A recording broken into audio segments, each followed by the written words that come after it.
Hello everyone, welcome to Court of the Rings on twitch.tv/LotraStream. I'm your community manager, Cordovan, and I'm going to be with you for the next hour, hanging out, having some fun. We have got a special preview from Bull Roar that we'll be doing here in just a couple of minutes. And let me introduce my guest here today. With me is Orion, our lead designer, who is now unmuted and should be able to talk. How you doing, Orion? I'm good, Court. How are you? I'm doing excellent myself. We're here on Bull Roar because we want to show off the new Tack event that's coming to the Lord of the Rings Online here in Update 41. Next. Yep, Yep. working on. All right, so if you want to follow along a little bit on the discussion here, I'm going to post the Bull Roar release notes into chat real quick, and you can take a look at that. There's a thread about the Hardtack event itself, but this is a new crafting event, a cooperative crafting event that'll be taking place really in the Thor Hall area. It's right behind where my character is sitting, is both the reward vendor and the actual event space itself. I just wanted to start the show to let people know where to find it. You know, here's the main gates to Thorin's Hall, and then just off to the left here from the main gates is the, well, gosh, Ukbab Gairu? Bob Gairu. Yep. All right, Vault of the Great Forge. And that's where we'll be taking part in the Hardtack event. So while we wait for this event to kick off here in just a couple of minutes, give me a little primer. What is the Hardtack event, and what's up with it? So the idea behind the Hardtack event is that the dwarves of Thorin's Hall are about to make another excursion deep into the earth, and they're prepping enough hardtack to support the journey. So they get together and invite people from all over the world to come in and help them do so. The idea, or I should say the goal behind this is to allow players to come in and have another crafting event that focuses on the crafting, the different professions that we have inside of the game, and gives them rewards for playing through. The change to this one is to focus more on the community aspect and the ability for multiple players to assist one another to complete the events. And we made it so that instead of being a single thing that you do in order to complete the event, like the Forest event was. Hang on a quick second. I'm Sure. sorry. In order to complete the event. Okay. Volume up. You just need to go. I'm saying you can't Oh, hear you, so I wanted to make sure. I was like, well, you mean like total not hear you, or just volume too low? I've it could turned you be. up on Discord here as well. So It could just be the microphone because this is an older microphone now. yeah, yeah. So yeah, the notion here is that the community is coming together to support one another in making the hardtack itself. And to do so, you have prospectors who are firing up the forges that are deep underneath the earth, using ever-burning ore that can be found inside of the space. And you have cooks that are making things, making foods and drinks and snacks that are able to eliminate some of the difficulties that are involved with the overall event. So as a prospector, when you are trying to mine the ore, it's extraordinarily volatile and could explode if you're not careful. So it takes a long time to mine the actual ore out of the different nodes that are in the space. When you are moving through the space, because it is going to be an event that is controlled, and we don't want you using any of the extra movement skills that you have available to you inside of the game, we set it up so that it suppresses everything, suppresses all the movement bonuses, so that you move at the standard 1 speed. When you pick up, and part of this is still not 100% implemented yet, the fixes are actually on my machine and being checked in today, so they'll be in for the next Bull Roar. If you pick up a heavy load of ore, it slows you down significantly. If you pick up a medium piece of ore, it's going to slow you down, but not as much as a heavy piece, and then the smaller one obviously is going to be even less. But it slows you down the heavier the item that you're carrying, the more slowly you have to move. So there are foods that counteract that. They make you a little bit stronger while you're in the space, so when you're carrying the heavy things around, you move a little bit faster. Okay. There are also snacks in here that can make it so that you run faster in the space overall, because we set you at a certain level, and you can move up to an additional level beyond that. And then there is a food that increases all of the induction speeds that you have when you're moving through the space, when you're actually using anything inside of the space. There have been some changes that we can talk about as we move through. And if I'm looking at this correctly, the event would normally kick off pretty soon. So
Cord. Yeah, and you know what? While you're doing the cook, I'm gonna run the assistant so that I can help to clear out the sneaky hobbits as they move around.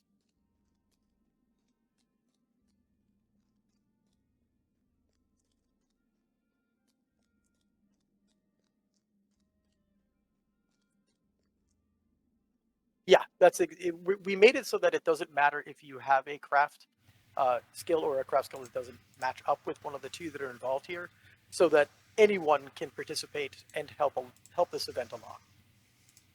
And sorry, I just muted myself by accident, so that my phrase didn't come through there. Technical difficulties here today while I get this going up.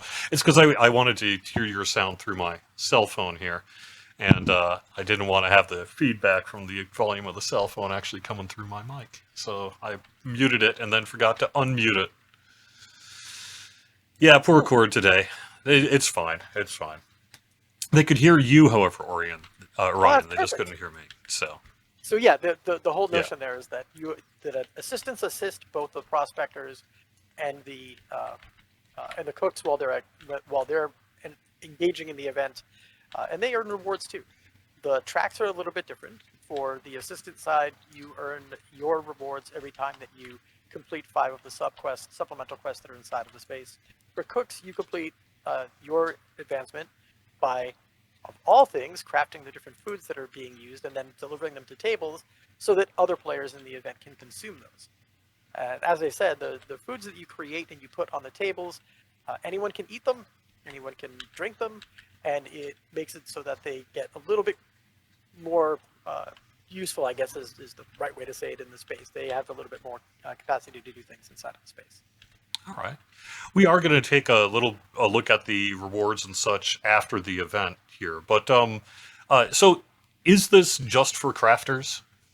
Oh no, that's why the assistant exists. You don't have to be a crafter to do this. Yeah. It just it enables you to get involved in this when you want to. I think one of the things that we are expecting is that kinships can kind of use this as a way to entertain themselves and to run against one another to see who is the better coordinated kinship. Okay. Because this is, I mean, it's set up in a manner that you can do that kind of a thing. I know the answer to this because I did it yesterday on Bullroar, but even if you don't have any friends and no one else is there, you can still run and complete the event yourself. Yeah, it'll be a little harder, and you might not get all the way to the top. The way that this is built out is there are tiers that you will be rewarded for. Even if there is no one else here when you're running the event, you'll be able to complete the different tiers as you're moving along. I think the easiest one to compete when you're alone is probably the assistant. It doesn't reward as much as the crafter, as the cook or the prospector, but you do get a good number of the reward pieces or ribbons for doing just the assistant events. Yeah. All right. Let's see, how much more time do we have to go? It can't be too much. I'm going to kick it along. All right. All right. So All the right. event is now started. All right, so when the event starts, you'll see that the ring goes above the NPC here, and then I decide, do I want to make a brew, a meal, or a snack? And we're just going to go down the list here to make a brew first. So we'll collect an ale, mushroom, and spice ingredient, and they're all sitting here right by this crate over here, so you'll use the various nodes that you get called over to. You'll craft the item, and then you'll deliver it while dodging the sneaky hobbits to one of the tables that are around this ring on the event space. So this is our second, I guess you could call it crafting event, after the Forester crafting event that debuted not quite a year ago at this It was time. about a year ago. Yeah, Yeah. yeah. It's gonna be pretty close to a year when we get there. Yep. And I know that the Forester crafting event took some iteration to really get it into the place where we wanted it to be. But I think we did largely get there. Although, are you still working on it? You still got a bunch of work, maybe? I Yeah, don't know. there's it's actually done now. We just haven't turned it back on because we want to set up the rotation with this event and the Forester event so that they don't overlap with one another, but they go one right into the other. And as more come along, we'll continue to add them to the mix and put them out there as they become available. Okay. Cooking. Oh, do I not have cooking? I have cooking supplies. Oh, I don't have them equipped. That's what's up. All right. So I was like, because I had just run the Prospector last time. All right. So as you can see here, we've got the brew. Making the brew. And then when we're done making it, we will interact with the oven space here, in which case we'll actually pick up said brew, and then we have to deliver it to one of the tables. I'm downstairs looking for flagons.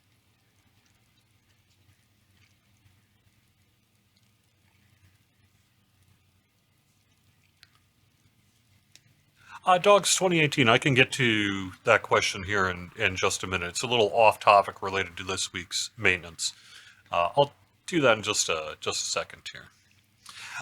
IGT wants to know basically, why do we give it a dwarven name when all the Thorin's Gate areas are in common tongue? It's a good question. I wanted to give it the name of the Thor Hall name or the dwarven name, but at the same time include the vault of the Great Forge. So both of them are there. That's really the reason, is that it's trying to keep it kind of more specific. We are trying to make some adjustments to the overall, I don't want to say the overall game, but we want to start making some adjustments to the way that some of the names are presented in the world to be more consistent and in common so that they are easier to understand. We know that that's become one of the I don't want to say a big issue, but one of the items that has become a point of frustration, specifically around the maps, because they are not as clear. Okay. Now we're going to make a special meal. Now, does it matter what recipe I'm making? What are the if there is a difference, do the recipes do different things? Yes. So the brew reduces the induction times when you drink it that are inside of the space and only inside of the space.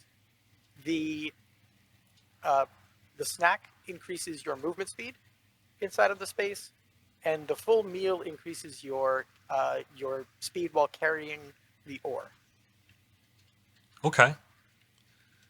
So the idea is the cooks should probably be making as many of these things as they can. Oh, I must be missing an ingredient here.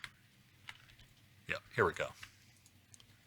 All right, I'm about to finish up the first leg of this down here for you and remove one of the sneaky hobbits from the mix.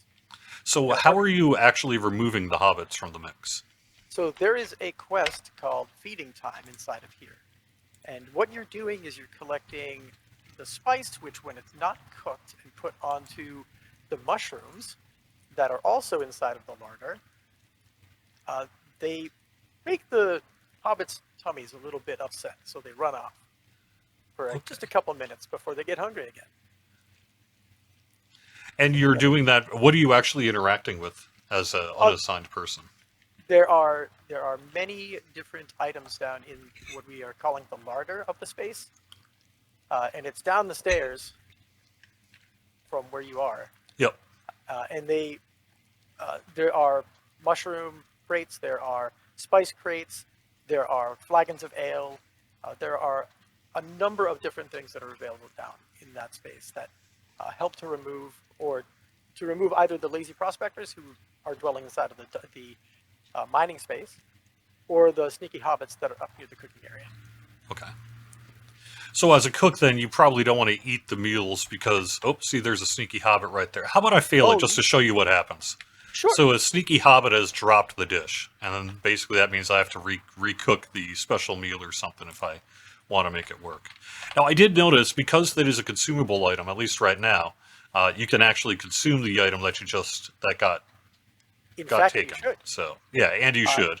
Yeah, there are a few things that you should, as a cook, there's two things that you should probably, well, one thing that you should definitely eat. There's only one thing you really need to eat as a cook, and that is that's the snack. The snack makes you move faster inside of the space, so it's the one thing that you do want to eat while you're crafting inside of the space. Yeah. It was initially supposed to be the inductions were going to do the same thing, but turned out that it's more difficult than I expected to deal with the crafting system and the way that it interacts with both the inductions and the bonuses that we have for speeding up crafting in general. Yeah. So I can't suppress those and make the induction times on the recipes work correctly. So I've had to reduce the overall time that it takes to perform the recipes to be more consistent between both non-VIPs, so free players and non-premium players, and those who don't have anything that speeds up the crafting times. I happen to notice, because if you look at my own crafting panel here, but I'm a woodworker. I should probably be a forester. But if you can have three right now, so forester, cook, and prospector, and then you've got all these event space crafting professions covered, and then pretty soon we're going to be having a fourth profession. Indeed, the fourth profession is definitely, it's done, and we're testing it now on Bull Roar, and yeah, there are now 4 professions that you can train as on each of your characters. I don't know the answer to Antal's question. I don't know if you've spoken with the e-commerce team about how the fourth profession will actually be unlocked. So the fourth profession will be unlocked with Lotro points. Okay. That has been determined. The final price is not solidified, but it will be eventually, and it should become available immediately after the launch of U41. All right, I think I've removed 3 of these little Hobbit nuisances now. Yeah, and I've just went the other way around this time. It's something I noticed when I was running it myself, that if you have some of those sneaky hobbits during that kind of lower corner to the first table, you can go the other way around and kind of avoid them if you need to, like I just did. So. Yep, it's timed out so that you can do that. All right, so now we actually have a hearty meal that I just placed, and I can go and pick it up and then reconsume it, although this one's on a cooldown since I just had the one that I failed. So, and you only have to worry about the sneaky hobbits when you're delivering the food. Once you get to the table, the rest of it you really don't have to worry about here. Right, so, once you get to the table, you can put it on a table, and the hobbit won't have anything more to do with it. All right, now I'm drinking this ale because it's going to dramatically reduce my induction times here for the next thing that I'm doing. And then as I'm doing this, you'll see in the, I don't know how much it can be seen on the live stream here, but we have a Earn Thorns Hall Commendations Tier 1, and then you do that and it unlocks Tier 2, etc. How many tiers are there, and what's the difference between the tiers? For Prospectors and Cooks, there are 4 tiers. Tier 1 gives you participation awards. Tier 2 gives you participation awards. Tier 3 gives you your first runner-up award, and when you complete the fourth leg of it, you end up with your winner ribbons. This little hobbit is running away really fast. Oh, good, I got it. What's this? I can only have one unique item for the mushroom snack. I don't think I have a mushroom snack. You might have it in your inventory. Oh, I do, in fact. Okay. So I just need to ditch that thing. Or you can eat it. Yeah, or I could eat it, but as we just discussed, the mushroom snack isn't so much for the cook, right? So that's true. That is true. Yep. Oh, actually, no. The mushroom snack is for the cook. Oh, is it? Yeah, because it makes you run faster. Okay. And you can actually just see the difference here with me drinking the ale, how much has impacted the induction time on actually doing this cooking. So, all right, now I do have that one hobbit over there. Let's see if I can just sort of get around him. Trying. Yep, I'm it only should be one pretty person. good. I mean, I don't know how much in the way of specifics you want to get, but you can get pretty close and not have them steal it. You kind of have to be right on them. Yeah, it's about 6 to 8 meters that they'll see you Okay. and be able to steal from you. So as long as you're careful, you should be able to avoid them. Yeah. Now, what I'm doing over here, and what some of the assistant pieces, or some of the assistant quests are picking up the ingredients and bringing them up and refilling the stock that the cooks have. So that means that I have to go down into the larder and collect some mushroom crates, or I can go into the cave itself to collect the mushrooms. On Bull Roar right now, collecting the mushrooms rewards you two advancements on the commendations that you're earning while you're inside of the event space. And the mushroom crates only reward one. Actually, on Bull Roar, they only reward one for each of them. And it takes 10 mushrooms to be collected in order to advance the quest. That's being changed so that it will be 5 and reward 2 for doing the mushrooms. And only the 1 for the mushroom crates. Yep. I've completed my tier 1 of the assistant event.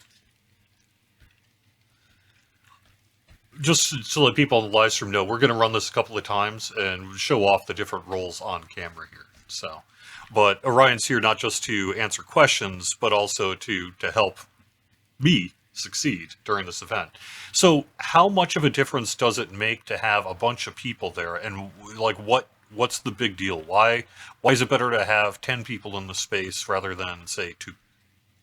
So if there were 10 people in the space and say 4 of them were supporting and 3 of them were crafting or using the craft skills available, it means that you'd be able to remove about 4 of the 4 hobbits or 4 lazy prospectors in a very quick time frame. And when you remove them, they stay out of the event for up to 2 minutes at a time. So there are, I think I have 12 hobbits that are running around. Some of them are stationed at different locations inside of the event space.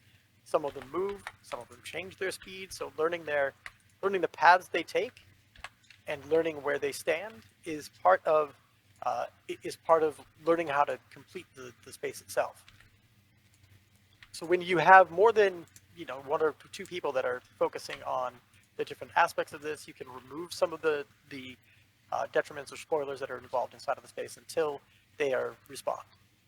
So having more people supporting makes the other portions of the event, specifically around the crafters, easier, thus giving you a better chance to get your rewards. Right. For those who maybe don't really do crafting, but want to take part in this event, just a real quick note, T is the button that opens up your crafting panel on your keyboard by default. So if you're like, I don't really do crafting, you can also get it from the main menu here. There's a crafting tab, but probably just do what I do and get you some poppin' tea when you get near these things. So.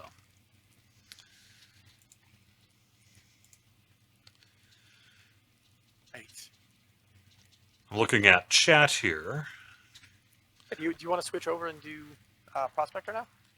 Well, I thought we'd actually just kind of run the full sure. series of the event here, Fine. and then we can maybe shortcut it for the next one. But I thought we'd show a complete run of how it starts, how it ends. So, also I'm about ready to get my 5th commendation, so I'll be completing tier 1, and then you'll see here in just a second, once assuming I can get this to the table successfully, you'll see that'll click on over then to tier 2.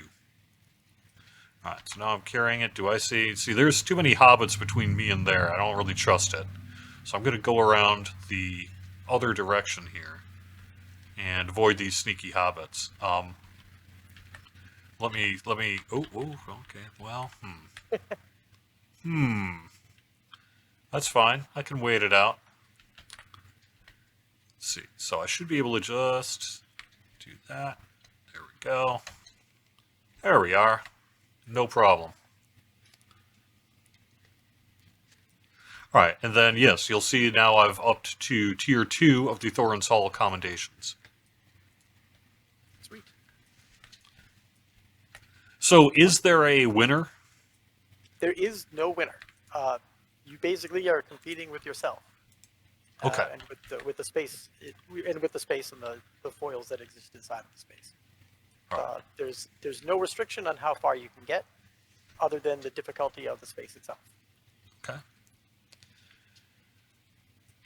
You say 4 tiers of this, so that seems like that would be a bit of a challenge to actually complete tier 4 in one run here as a cook. It is. That's why when you have the people around you who are helping you, it's going to make things far easier. When there's more people available, it's going to turn into it's going to make it so that the event moves a little bit, well, not a little bit faster, a lot faster.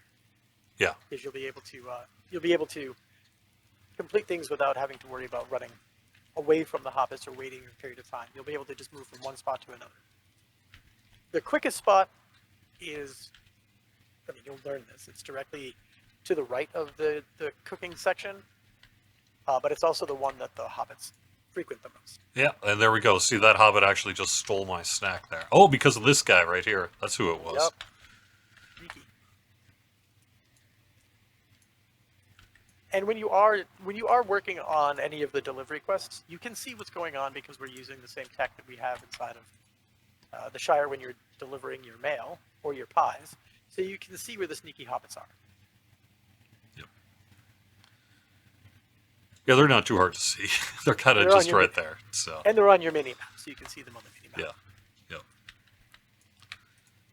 And we know that there's no amount of consumables that a Hobbit cannot consume in a 15-minute time frame. So. That's right. Yeah. That's why they're a great cooking foil. When is this going to be released? I know that we don't have a formal date to announce yet for update 41, but we're roughly looking at July. Yep, it'll be. This is planned on going out immediately with the release for that first weekend that it's open, and it will run for the standard 10 days that the events run, and then immediately after that, we're expecting to put the Forester event back up. So it'll probably start either on that Thursday or Friday, run for a full 10 days, so we get two full weekends out of it, and then swap out with the next event, which is, of course, the Forester event. So when we just had the Forester event, it would tended to be 10 days on, 14 days off, or something kind of like that. And now the idea would be 10 days on for this event, 10 days on for the Forester event, and then off for some period of time? Yeah, pretty much. We haven't finalized exactly how that will work. They won't start running consistently. I should say they will never run concurrently, but they'll never run sequentially until we have a few more available. And we're going to keep putting these out as time allows. Yeah. They're not super easy to make. As I proved with the initial one, the Forester event, they were fraught with some really deep, difficult bugs, not even bugs, just systemic aspects of the game that made their implementation really difficult to stop a lot of the different exploits that were available. Yeah. Yeah, so there was a question in the chat of whether we will be rotating the events, and yeah, we will eventually rotate all the events in and out with one another. The idea is to get one event for each of the professions available. As we're showing with this one, it's not going to always be just a single event. A single profession that we're addressing with each of the events. But this event, while it does have both prospectors and crafters and cooks, it is geared more toward the prospectors than it is the cooks. So while the cooks have a role to play, this is truly the prospector event, and the cook event will happen at some point at a later time. Oh, okay. So we are eventually going to have one for each profession, and as I just said, they may or may not end up in a position where they are, they'll never overlap, but they'll run sequentially.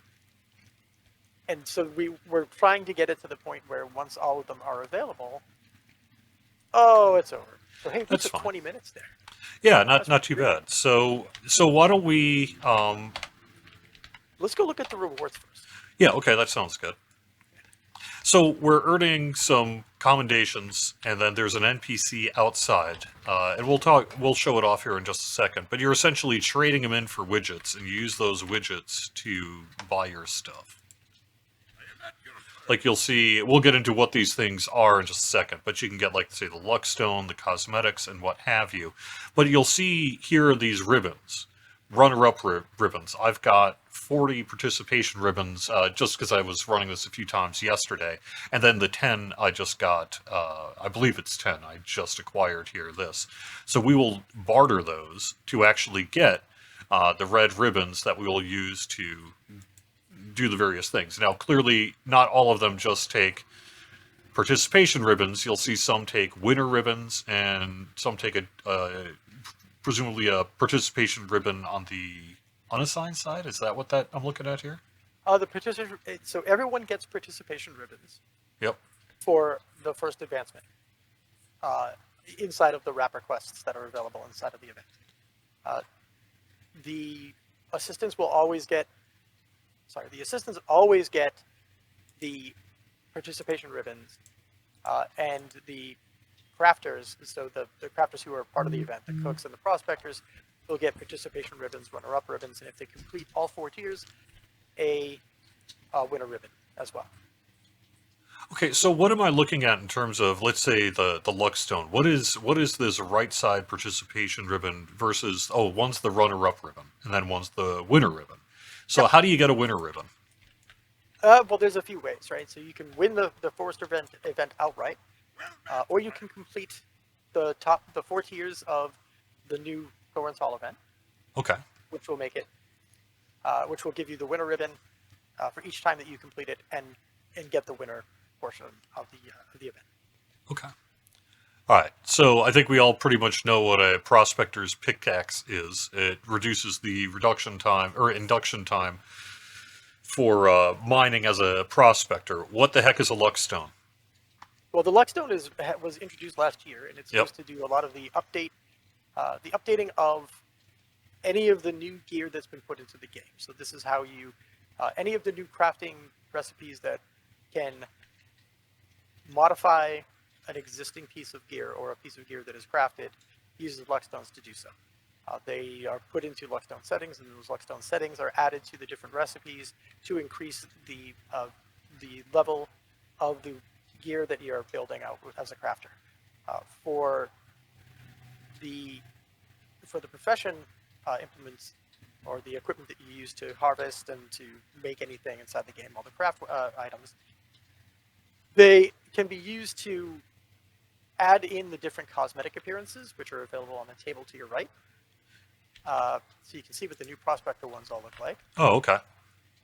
And then they also increase the overall efficacy of the items themselves. So there are 5 tiers for each of the Prospector. There are 5 tiers for each of the different Prospector axes that exist. So you can now make up to a tier 5 gold axe, mithril axe, elven axe, whichever one you want to create. And when you completely build them out, they are a little bit, they're roughly equivalent to the Westament crafting gear that we initially created ages ago now. But they have a little extra bonus on them at the top tier that makes it so when you are mining, when you are foresting, right now, those are the only 2, there's a chance that you will get a bonus rare item with each of those swings. So that you end up with the ability, it's a small chance, but of generating more of the rare items that come out of the different nodes. All right. So I am seeing garments, presumably cosmetics. We've seen you can add the cosmetic look of one of the prospector picks or whatever to your base, right? You can show them off too if you want to. Well, I don't actually have enough ribbons to buy them all. But you can preview them just by left control and okay. left mouse click. You can show them in the dressing room. Yeah, here we go.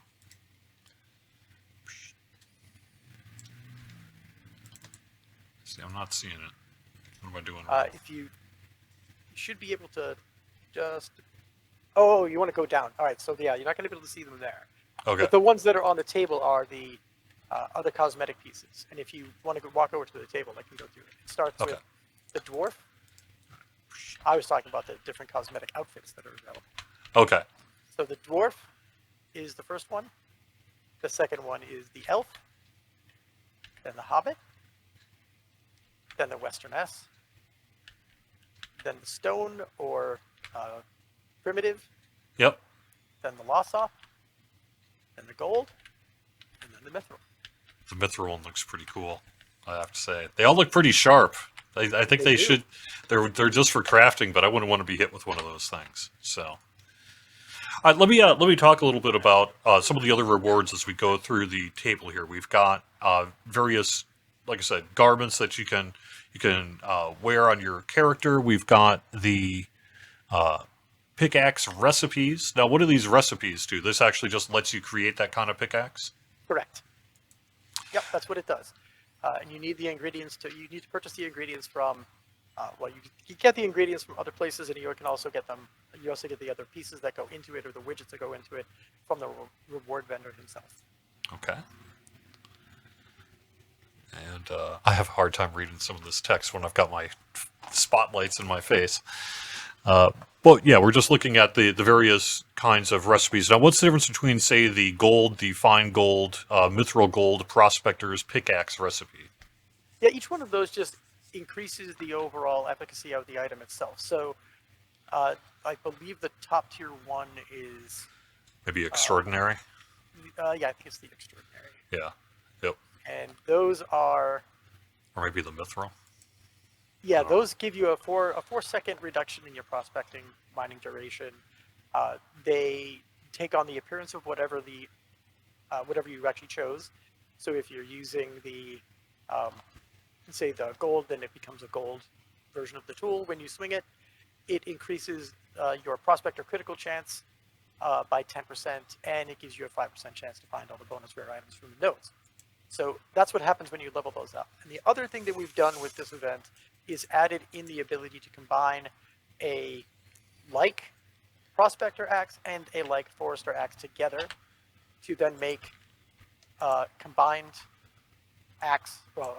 tool that enables you to do both prospecting and forestry when you're out in the wild, using the same new cosmetic appearance when you're swinging it. And just so everyone knows, yeah, there's been a lot of questions because the items weren't on the vendor. They aren't on in this particular reward. They'll be in the next one if we have one. We have added emotes that allow you to show them off. There's a new emote that's actually pretty cool that we're using to show off the axes. What? So show off the pickaxes. Yep. Okay. Can you drop a knowledge bomb? What's the emote? So there's an emote for the forestry axes that is, you basically hold the axe up and you shake it in front of yourself to, like, you're angry and showing it off. Okay. There's also the salute version of it. So it's a sword salute where you take the forester axe and salute with the forester axe. So we've added a different version of that for the prospector axe, where it will show off what version you're currently holding of that particular axe. I haven't gone back to revise the forester versions of those yet because it would require swapping that out. So I might just put in a new version that shows off whatever one you're currently holding for the Forester event at another time. But for this one, you will actually present your Prospector axe, pickaxe with a sword salute variant. And then we have one where you put your hand out, like so. Okay. And then the Prospector pickaxe will appear in your hand, and you'll be able to show it off to people for about 5 seconds. So you can show what you have earned to everyone around you. All right. I saw a question from Druids on the Druids Fire on the chat that she's asking if the vendor will be available at all time or only when the event is active. The vendors are there all the time. Also seeing a criticism about removing a PvP part of the crafting event. I don't think we've removed it. It's just not part of this design. Am I correct? Yeah, there's just the Forester event remains as it is. I know that some people have called it PvP. I prefer the term competitive. you don't lose that event, you just don't win that event. There's always some measure of advancement that's happening inside of it. But it's not removing it or adding a PvP element to it. It's just the different types of events that might be offered. The whole idea behind the Forester event was a lumberjack competition, which I, as a child, was very fond of when I would watch them swinging axes to break logs and rolling logs in water, which was something we couldn't do, but would have been a lot of fun to actually find a way to implement. I just know it from Monty Python. So. Well, there's that too. Yeah. Obviously, there was some tongue-in-cheek aspect in there. All right, so Telerian asks, to get a top-tier Forester axe, you're going to need, according to Telerian's math here, 16 victory tokens, 22 runner-up tokens, and 300 participation tokens for the recipes, 30 victory, 30 runner-up, and 1,500 to barter for the Luxstones. It's going to take a little while to get this stuff. Yep, it does. It's meant to. And the reason that it's meant to is because we don't want it to just be a situation where you get everything all at once. Because the goal is to have these running sequentially, they should be available all the time. And if it's something that you really want to pursue, you'll be able to pursue it over time. The reward structure here is that all of these crafting events filter into the same reward pool, and it's based off of skee ball or arcades, as they do them nowadays, right? Where you are earning tickets the entire time that you're going, and you can go and trade those tickets in for the different things for the different items that are available as rewards. I think the modern phrase is family fun center. I've always called them prize walls. So that's the way I look at them. They're just prize walls that are available. Yeah. All right.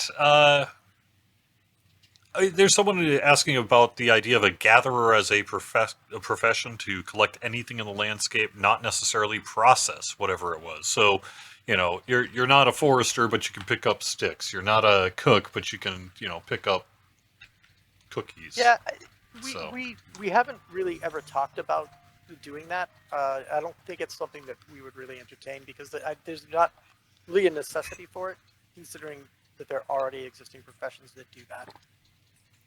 They just happen to also process at the same time. And with the addition of the fourth profession, it makes it far easier to be able to collect all of those things. And the separation of the professions made it very easy to do that for any of the different professions that you wanted to do. So you can take Scholar, you can take Prospector and Forester now.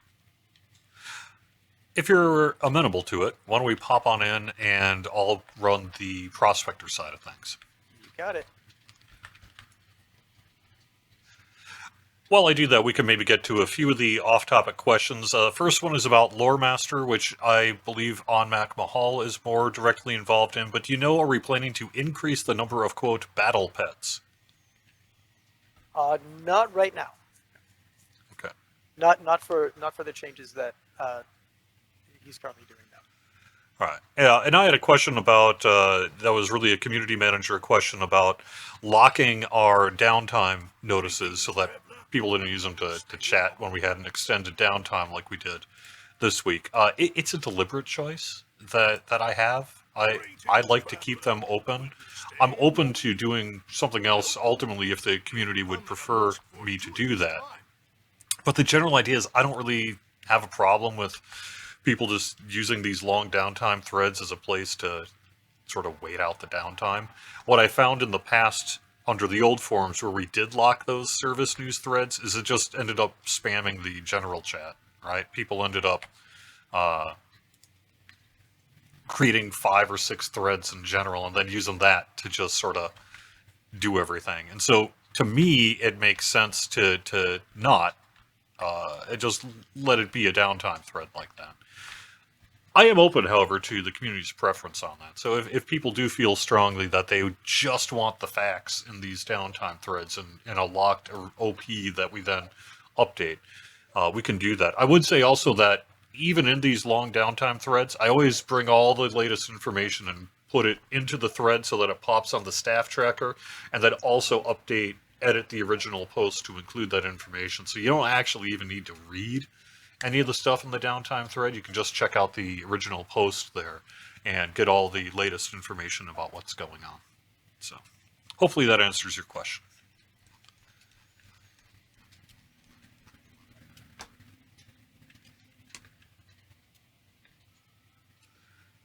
All right, so I'm a prospector. I've gone into the mines. I've found some nodes. There's a bunch of quests, quite a few more quests than you saw on the Cook NPC there as well.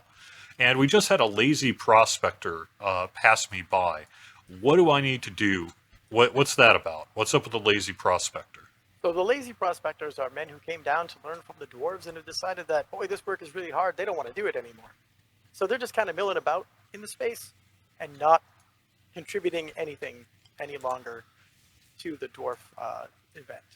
So they are the foil that happens down in the mine area of the event. When you are carrying the ore back and forth to the ore carts that are inside of the event space, Which we'll do in just a second here. the prospectors will trip you up and make you drop the ore. So you need to avoid them. And again, the assistants have the ability to either bring them ale, which will knock them out for a little bit of time, or to bring them a hearty snack of their own, of a special type, that will boost them up and make them go do a little something for a while, and that allows them to drop ore nodes, ore for the assistants to deliver to any of the ore carts. And how are they doing that? Is the assistant actually going down into the mines here and interacting with the lazy prospectors? Yes, they have to go to the larder usually to pick up the items that are going to be given to the prospectors, and deliver those to interact with them to make them either fall asleep, which is not working on Bull Roar right now, but is now working elsewhere, or to give them the food that makes them drop the ore themselves. Okay. So they'll pick those things up inside of the larder and bring them into the mines to set it all up. Oh, and I just made my prospector go to sleep. Oh, nice. Too bad I wasn't. I was not on camera. Didn't see that on camera. Oh, it was Yeah. sad. He stole my ore. I didn't see him out of the corner of my eye. So the other thing is, during this event, there will presumably be a cook that'll be dropping things on those tables. And so when I'm speaking to the NPC to pick up new quests, I'll probably want to stop by one of those tables and consume one of the things that are on it to help myself out, whether it's run speed or induction speed. Yeah, you definitely want to, as a prospector, you definitely want to drink a brew every time you have an opportunity, because it speeds up your induction time significantly. And that's how you help yourself complete the event in a timely fashion and get yourself your winter ribbons. Yep. And there are a couple of safe spots to mine. The number of ore nodes right now is a little higher on Bull Roar than it will be once we go to live. That's on purpose so that it's a little more competitive, and the more people that are here, the faster these things will respond. All right. They do use the quest event. They use the quest item pack. Okay. Stay a moment, friend. Welcome. Does it matter which node quest you pick up? Nope. It just means that you can mine that type of node. Okay.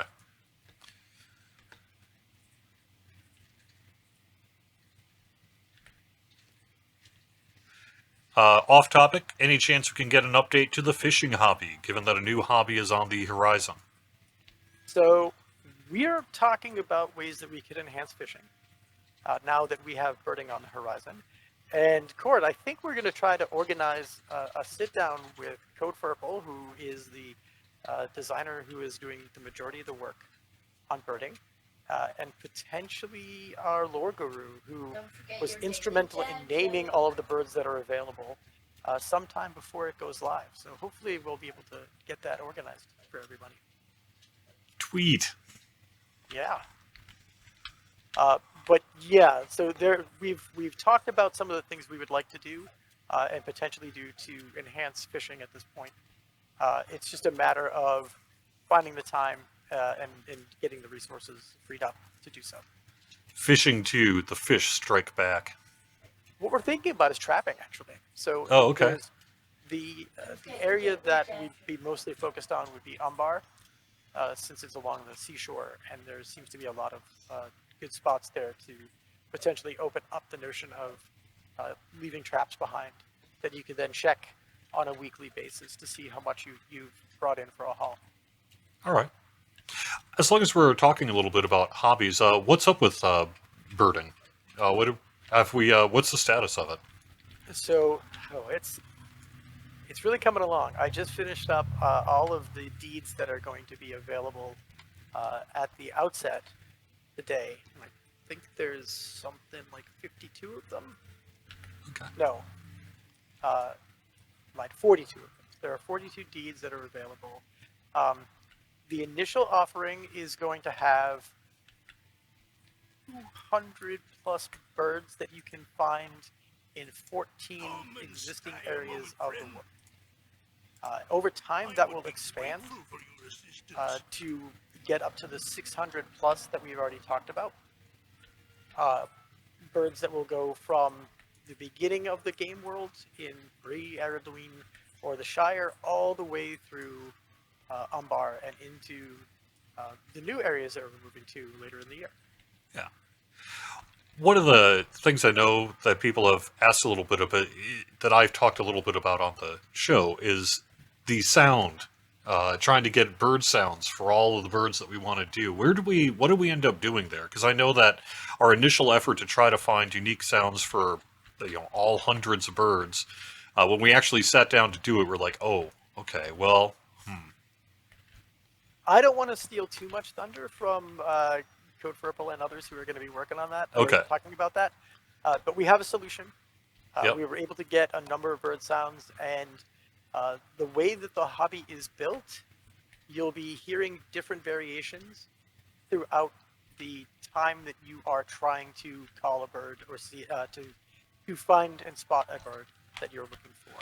See, I'm trying to avoid this lazy prospector here while I'm carrying ore to the thing. That's why I popped around the other side. But let me do that the other way. And I should be running faster by consuming one of those things, which is, part of the teamwork of the event here. But there we go. Ore has been delivered. All right, since we're down to maybe, 7 to 10 minutes here, can you force end this event and then force start it and I'll run through the assistant? Sure.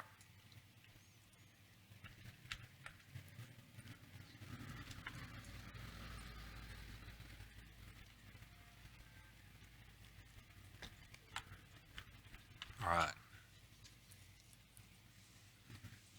Hello, Torque. Nice to see you in chat. I understand that Torque is a live streamer that has done Lotra live streaming in the past and recently pinged me to let me know that they were going to kick off a series on Lotra here in the near future. So if you're looking for live streamers out there that you maybe haven't seen in a little while, that's one to maybe check out here. Eero says finding herbs and plants could work along those lines as well. So, in terms of crafting, I guess. All right, so now I'm going to be the assistant. We're looking to lend a helping hand by taking things from the larder or collecting deep mushrooms. And as we stated earlier, but maybe you missed it if you're just joining us now, it won't be ultimately 10. It'll be quite a bit less than 10. Probably something in the range of 5. That you'll collect as a mushroom gatherer. Yes, and it looks like not all of the events are available right now on, all of the quests are available on the coordinator right now, based off of what I see. All right, so I just am now in the larder that has been talked about. That's where these crates of deep mushrooms are coming from. And you can see that there's a number of them, but they do disappear over time. Yeah, the more that they're used, the sooner they'll disappear.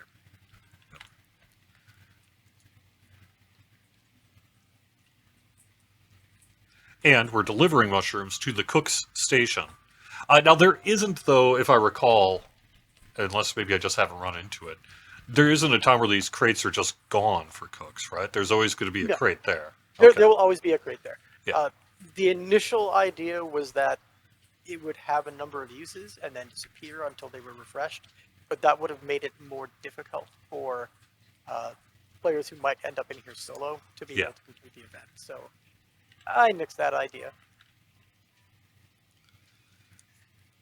The Cornell Lab of Ornithology has an extensive library of birdsong recordings. That's interesting, although I don't know that that means we could actually use it for commercial If it's purposes. not in public domain, we wouldn't be able to use it. Yeah, yeah.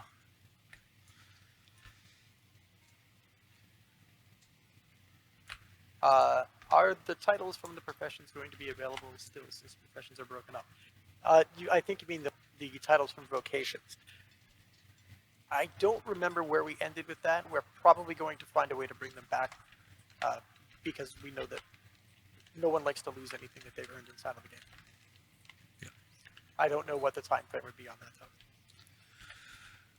though. Since we have a few minutes left, we can open it up to more general questions. Furious wants to know about the legendary servers coming back and their progression. We haven't really discussed that yet. This stems from last week's chat with Severlin, where we announced that Angmar and Mordor, our two new legendary worlds, will be soon undergoing testing and then reaching the live game worlds. Mordor will be our first European-located data center server, and both of them are going to have a mechanic called, I don't know if we've actually given it a formal name yet, but Wraiths, and even Ring Wraiths could attack you in the world, and there'll be like a large group combat with these Ring Wraiths where you'll need to be one of the holders of a Ring of Power in order to help mitigate its defenses and things like that. And you can find out a whole lot more about that with last week's show here from Court of the Rings. It's up on YouTube and on Twitch. The question specifically is, what will the progression pace be? And I don't think that we actually have made a formal determination on that. The current legendary worlds are Shadowfax, was Shadowfax and Treebeard. Shadowfax is already done because it was our fast-moving server, and Treebeard is still underway because it is our slower-moving legendary world. That was part of that mechanic, is to actually be fast and slow. I don't know that we're really planning to do a fast or slow mechanic for Angmar and Mordor, unless you know otherwise, Orion. I don't think we have anything planned to either speed that along or make it slower. I don't think it will progress as slowly as Treebeard. I think it's going to move a little bit faster. There are definitely points that we are talking with Sev on to move through slightly faster than we normally have on the legendary servers, just because we know the time frame that players stay in certain areas of the world are less desirable than others. Should probably mention there's two speeds as well. We're talking, there's one which is an XP boost or detriment for players earning XP, and then there's also the pace of release. How often are we releasing new content here?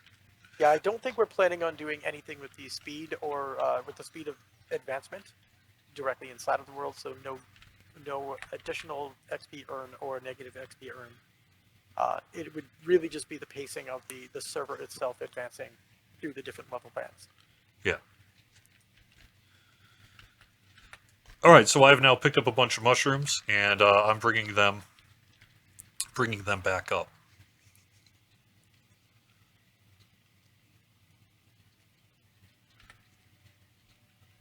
Well, while we have a few other questions here, does anyone got something for us before we begin to wrap things up? I see that there was a question about instances this summer. I don't have anything to say on that right now. Oh. I think you just said something. I didn't say anything. But I don't have anything to say right now.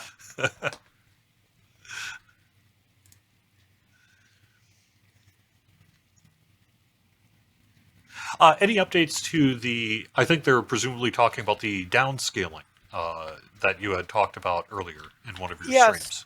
So the level downscaling is still something we're looking at. Frankly, it's kind of on the bubble at this point for the expansion.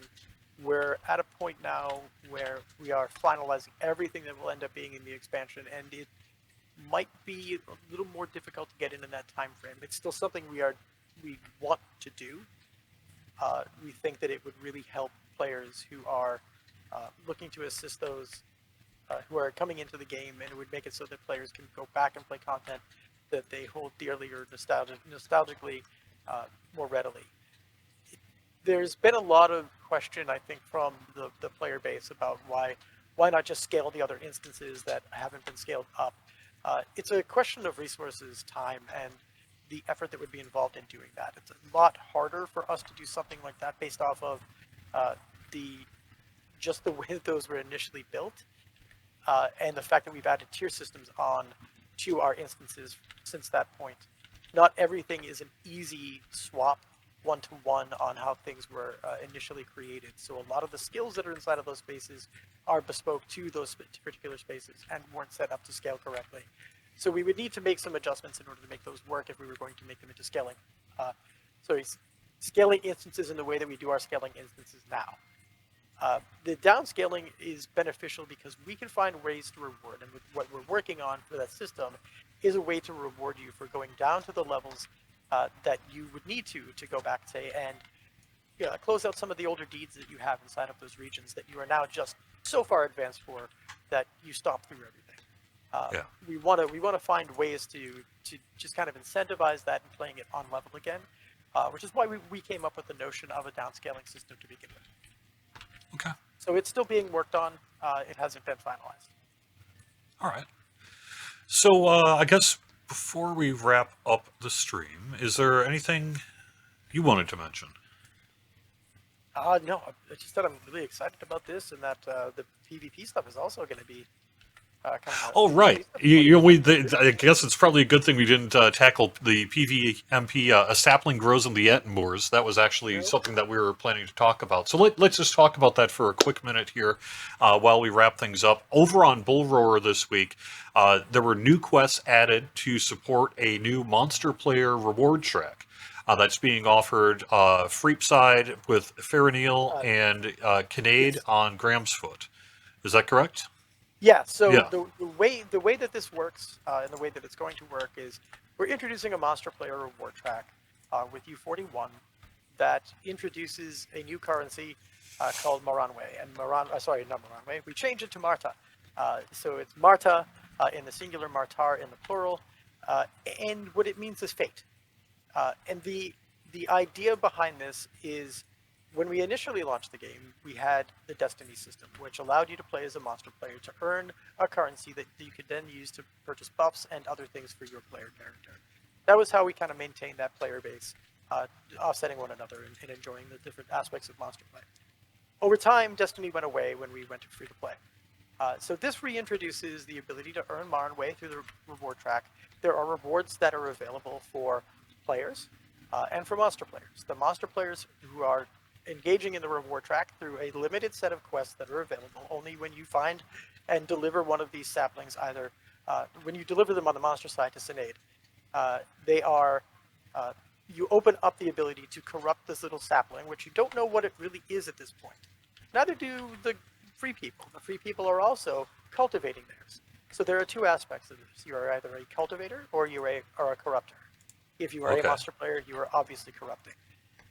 But what the idea is that all of the quests that are involved to support the monster player reward track have an element that is directly against what the player side is doing at the same time.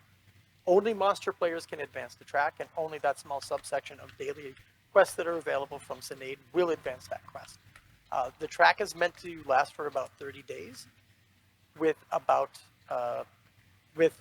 basically doing the daily quests directly will get you to the end of the track before you start earning just extra bits of Moranwe. Along the lines of those, you are getting multiple choices for new monster player skins. There are 3 skins for each of the different monster player classes. There are 5 new March availabilities, the VFX that can be applied to your March skill, and there are a number of new equipment pieces that are there. At the end of the track, there is a new reward that goes around your player portrait, and there are a number of titles that are available for the monster players as well. On the player side, you can use the Marta that you earn to purchase the titles that are available on the player side. And we have reintroduced the cosmetic versions of the initial armor sets that came out with the Ettenmoors to creation. So we have the first Edmore set, which is the purple set that was introduced, I believe, with the Rift or Heligrod. I think it might have been Heligrod. And then the third tier, which was the Lorien set that came out in the third release of the Edmores. Well, that sounds pretty good.